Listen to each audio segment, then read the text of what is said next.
Mr. Director, I would like to thank you for extending a warm welcome to us here this morning at Sciences Po. I have a lot of fond memories of this place when I was a student, when I was a teacher, when I was a lecturer. But I haven't been here, in fact, for many years, in fact, for many decades. And so, for that very reason alone, I would say that this is a very important event for us all. I would like to thank Mr. Bergman for having taken this initiative. He's shown great dedication in everything that he does. I would also like to thank him for doing such an excellent job bringing together this August panel together. I'm not going to mention everybody, but we do have some eminent figures from France, from Germany, from Italy, from Spain, from Greece, and many other countries. Members of government, the President of the European Parliament, and Jacques Delors. Jacques Delors, who symbolizes the Europe of joy. Unfortunately today, Europe feels no joy.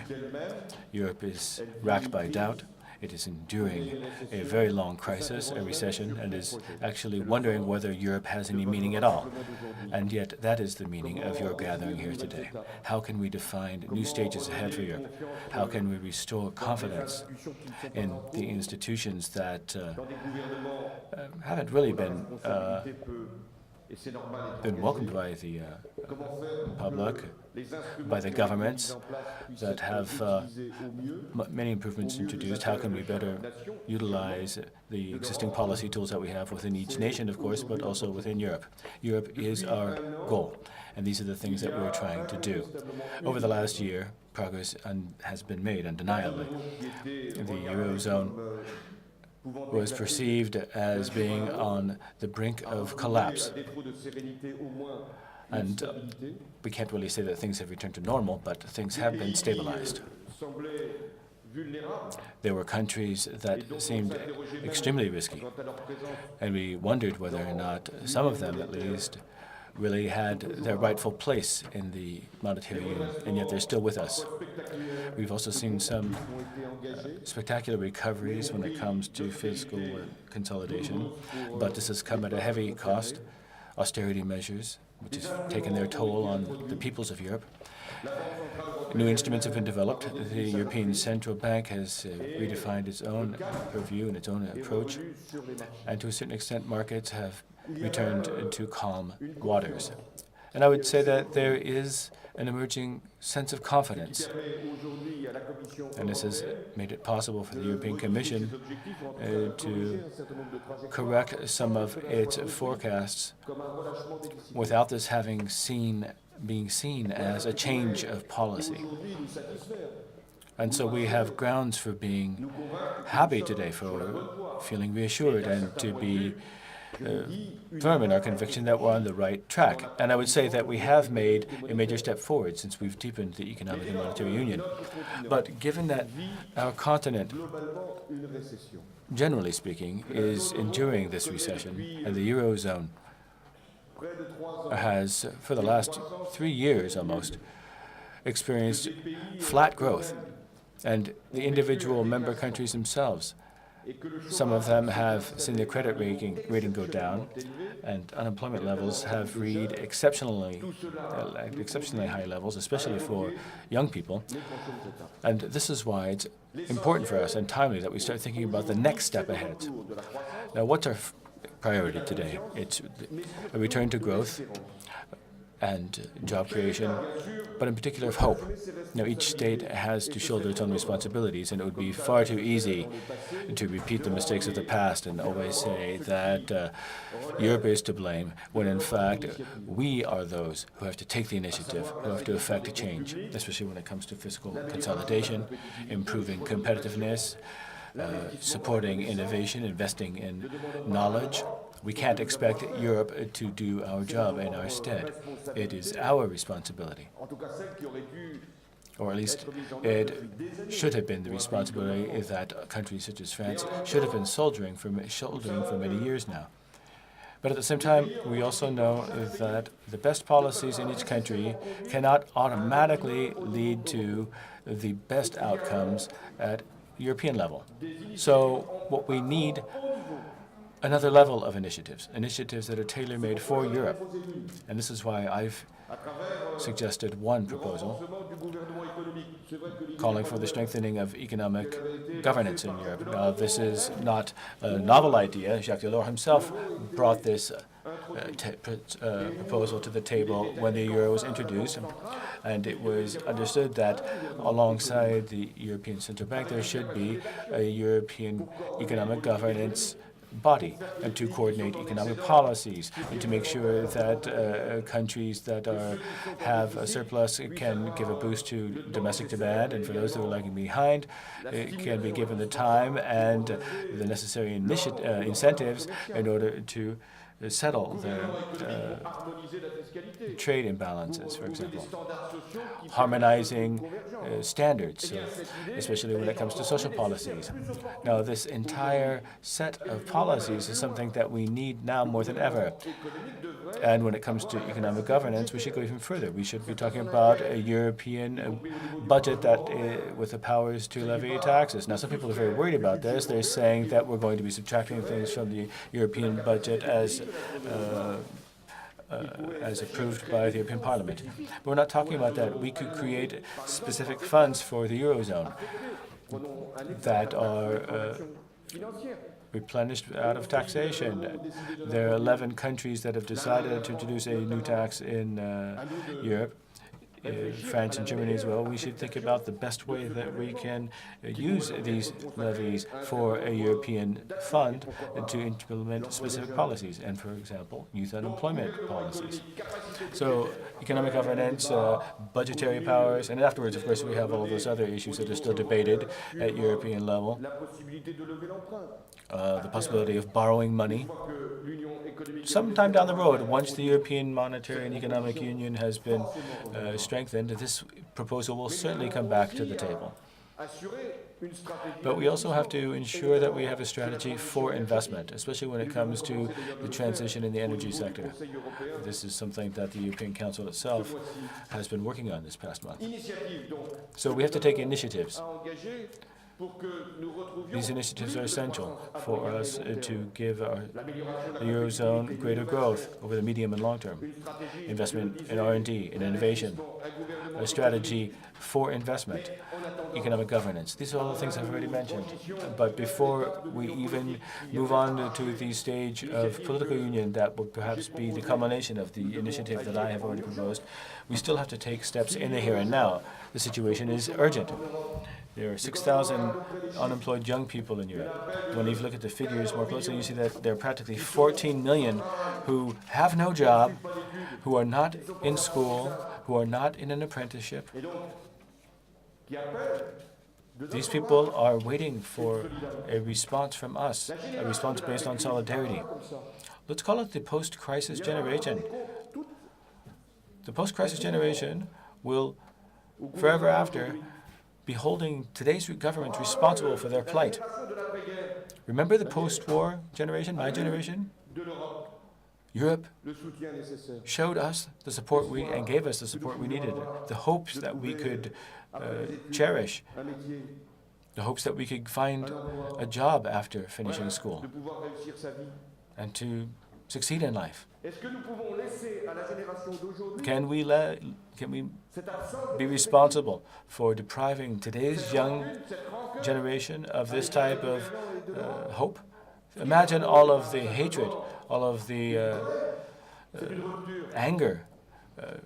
It's not anger that we're talking about. In fact, it goes more than that. We're talking about a complete breakdown of identifying with Europe. So what's really at stake here is not just let's punish those in power. No. Citizens are turning their backs on Europe, the construction of the European project. It's the idea of Europe that is now being challenged. Gone are the days when people felt that Europe should step in and help us all the time. At least that was the idea at the outset, a Europe based on hope, on protection, social protection. And so today we have to continue to meet the demands of European citizens. I would like to thank all of those who have been involved in the initiative for youth employment. even in the draft European budget, which I know hasn't been approved yet by the European Parliament. I'm trying to convince Martin Schulz, but in any event, there is 6 billion euros that have been earmarked for youth employment. It's 6 billion euros over 5 years. So my first proposal would be, let's not get a step ahead of ourselves here, because the budget has yet to be approved. But what we could do is make a commitment so that these funds be dispersed and implemented very quickly by the member states. And so that in all those regions where unemployment rates are higher than 25%, which in fact means a variety of areas in Europe, well, we should have the accelerated implementation of this program. Second decision, the European Council has also given its endorsement to the idea of an initiative for a security system for young people. That means is that somebody who leaves school after 4 months, this person will be able to find either a job or additional training or internship, apprenticeship. It's a great idea. This is what we call the youth guarantee. But I mean, do we really have the wherewithal to implement this objective? Well, we have no choice. We have to do it now.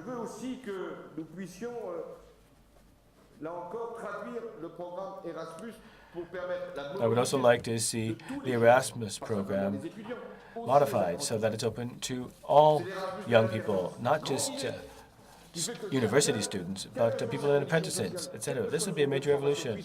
All young people, regardless of what their educational background is, would be able to go and continue learning new skills in another European country. So we have the money for this. Let's just use it.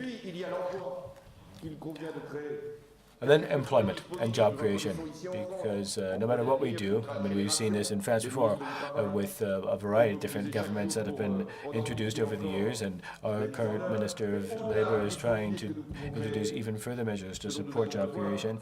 But what we have to do is not look to the state to create jobs, but rather to create an environment in which companies are creating jobs for the future. And this is the other direction that I think we have to move in. There are so many companies out there that cannot get access to credit. So many creative people, even in the most underprivileged neighborhoods in Europe, are deterred in their ambitions. Their ambitions are thwarted because they can't get access to credit. So again, we're talking about raising money for this. There's a European Central Bank that's going to be injecting more liquidity, and it's an independent institution, so I'm not going to be giving the ECB any advice. We're not even talking about interest rates anymore. Interest rates are actually quite low, but it's a question of companies and individual entrepreneurs getting access to credit. And especially in the countries whose economies are the weakest. It's there that it's hardest to get access to liquidity. And then we've got the European Investment Bank, and everybody's got their eyes set on the European Investment Bank. Everybody hopes that manna will rain down from the EIB. Now, there are some resources that are available, that's true, because 1 year ago there was a growth pact that was approved by the heads of state and government, 120 billion euros. But once again, Europe looks like France, and France looks like Europe. That is, between the time that we actually take a decision and then implement it, time goes by, time to think about things, time to double check, time to start getting suspicious. Are these funds actually going to be dispersed? Will they be well utilized? And during all that time, we don't do anything with the money. So today, there is a real determination and resolve to mobilize funds from the EIB, focusing on those areas that have been hardest hit by unemployment and youth unemployment. And we have to move forward very quickly. In battle, time is of the essence. Between a good decision and a bad decision, look, there are always policy choices, of course, but between the time that we implement the decision that has been taken, there are some essential choices that must be made when it comes to the technical implementation. And that is, you have to go quickly and focus on the essentials, especially when you're acting in emergency times, and we are facing an emergency when it comes to youth unemployment here. I do agree with Angela Merkel, the Chancellor of Federal Germany, to introduce a new initiative to create jobs for young people. And this is a bilateral program that France and Germany have decided to implement. The European Commission has also been looking for this. The European Commission should be making proposals to the European Council. The European Parliament itself, of course, is fully aware of its own responsibilities. So the European institutions, the heads of state and government, France and Germany, we all are in agreement. And so if we're all in agreement, then let's just take action. The European Council in June, I hope, will be able to take a close look at this youth employment plan. On the 3rd of July, there'll be a meeting in Berlin with all of the ministers of labor and employment. I think this is a first.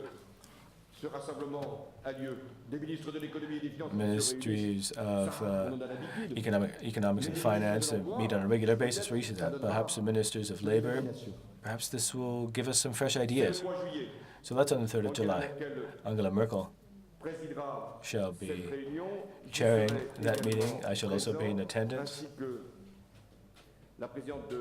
We shall also have the President of Lithuania, who shall be in the rotating presidency of the European Union at that stage. And I think it's on that occasion that we'll be able to give a strong push forward to this youth employment plan. In any event, ladies and gentlemen, this seminar is taking place at a very timely moment.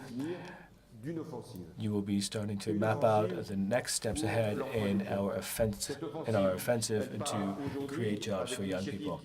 This offensive shall be kicked off with the initiatives I've already mentioned, and at the European Council, many people are eagerly waiting for this, and in Berlin, I think that we'll demonstrate that with all of our ministers meeting together in favor of creating more jobs for young people. We will be able to give the young people of Union trust and hope in the European Union, and that in that way, Mr. Berggruen, you will have paid an even greater service to Europe than you did when you initially expressed the wish to hold this symposium here in Paris. Thank you very much.